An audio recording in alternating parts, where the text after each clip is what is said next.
Bonjour, bienvenue. Je vais faire une démonstration de ce qu'on peut faire sur le blog Overblog pour les 5e B et du travail que vous allez avoir à réaliser avec Madame de Laval. Donc tout d'abord, on va sur le moteur de recherche Google, où on va chercher Overblog. On va se connecter. L'adresse mail enseignantnormand@gmail.com et le mot de passe 5e B 2018. On se connecte et là donc on peut tout d'abord voir qu'on a plusieurs icônes, comptabiliser les visites,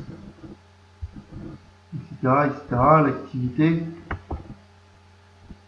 donc le blog des 5e B, basculer sur ce qui a déjà été fait. Vous voyez, j'ai mis quelques petites choses que l'on effacera après, puisque pour l'instant c'est pas ce que l'on veut voir, c'est juste des brouillons. Donc comment ça se passe si l'on veut rédiger un article? J'appuie sur rédiger, là je peux faire un titre, je vais mettre titre 1,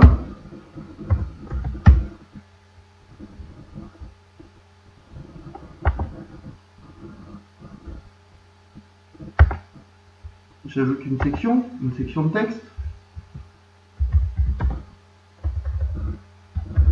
le texte de l'article que je peux centrer, que je peux paginer au bon vouloir sans problème. Je choisis la police de caractère, je choisis la taille de caractère,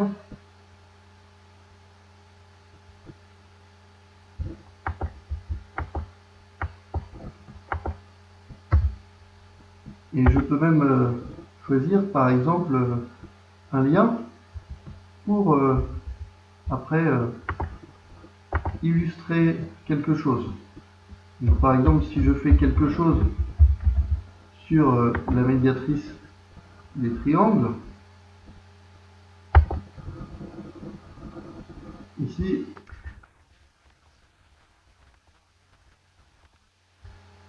hop, alors j'ai pas du tout regardé ce qui se passait dans cette vidéo. Hop, voilà, j'ai un lien qui se fait automatiquement. J'ajoute la section, ça me permettra de faire le lien. Je peux également ajouter une image.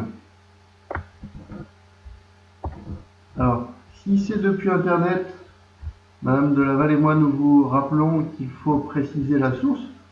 Et si c'est depuis votre ordinateur, il faut que ce soit une image qui est construite.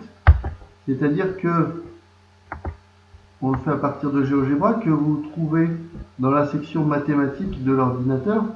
Moi je l'ai en fichier indépendant. Comment ça se passe? Alors, GeoGebra, j'ouvre mon logiciel.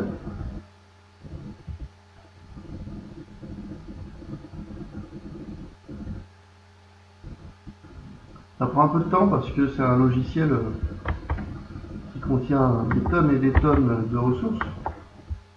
Moi-même, je ne sais pas l'utiliser pleinement. Je pense que très peu de personnes savent l'utiliser pleinement. Voilà, et l'image de GeoGebra n'est pas compatible avec Overblog. Donc, pour le transformer en image, ce que je vais faire, c'est que je vais utiliser Accessoires Windows. Alors, juste une petite astuce, si je veux ajouter un texte, je peux le faire à partir de GeoGebra, là dans ABC, vous voyez. Mais par exemple, côté BC, voilà, c'est ici. Ah, je me suis trompé. Je peux vous faire, je déplace.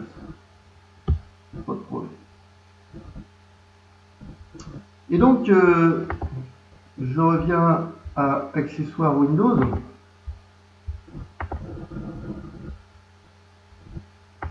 Outil capture d'écran. Voilà. J'enregistre cette capture. Je me souviens où est-ce que j'ai enregistré ça. Donc dans mes documents, par exemple, je l'appelle capture. Voilà, mon document est enregistré. Et ici, donc, je choisis l'image, nom du fichier,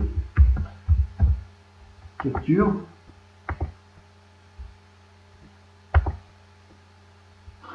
Voilà. On ajoute la section et puis on peut dire que c'est un quadrilatère.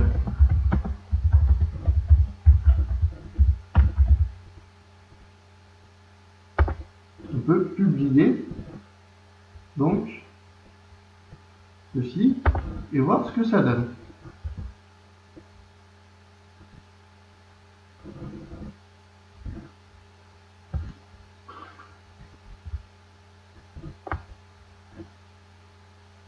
Voilà, donc le dernier titre, titre 1, le texte de l'article, le lien, c'est un quadrilatère.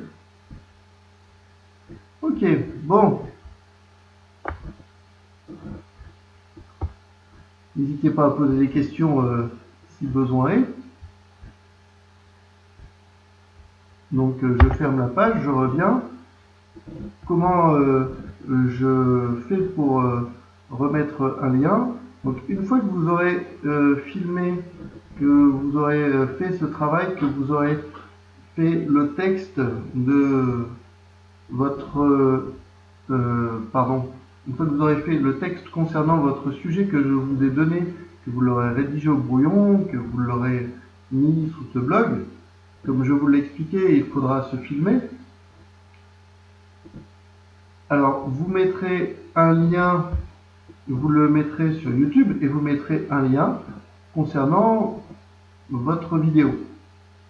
Chaque personne, chaque personne doit passer sur la vidéo et chaque groupe doit se mettre en vidéo sur sa page.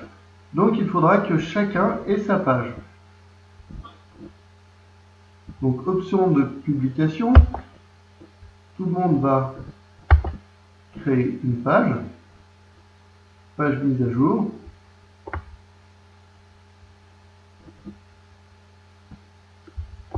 Voilà, donc là l'article a été publié, hop, on voit.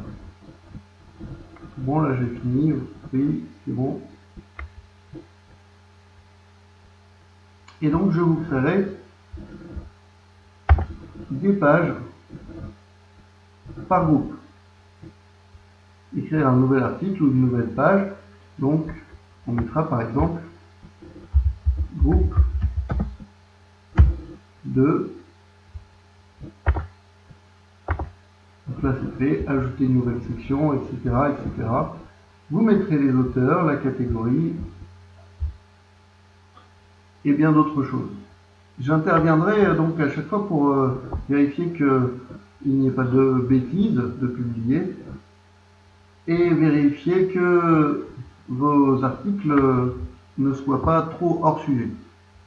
Voilà, n'hésitez pas à me poser des questions à moi ou à Madame de Laval et bon travail à vous.